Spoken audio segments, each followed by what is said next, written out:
Most people are easy to replace at work, in relationships, in life, not because they're bad people, but because they never became valuable enough to stand out. Last time on your legacy mode, we talked about presence, about becoming someone whose energy shifts the room. But presence alone isn't enough, because eventually, people will ask one question: what value do you bring?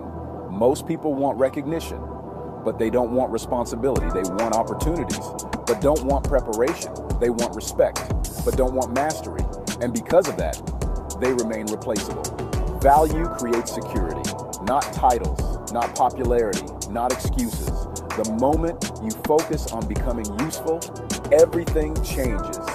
Now you're learning, improving, growing, contributing, and over time, you become difficult to replace. This isn't just about work, it's about character. Can people depend on you? Can you solve problems? Can you stay disciplined when things get hard? Those things create value, and value creates influence. At some point, you stop asking, how do I get more? And start asking, how do I become more? The more value you create, the harder you are to replace. High performers understand this. They're constantly improving, constantly learning, constantly becoming more capable, because they know opportunities follow value.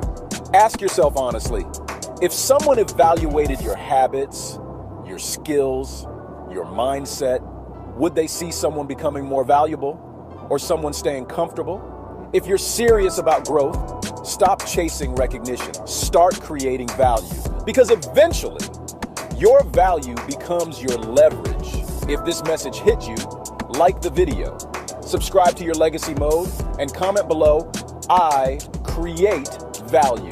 This is your legacy mode. Build discipline, protect your focus, execute your legacy,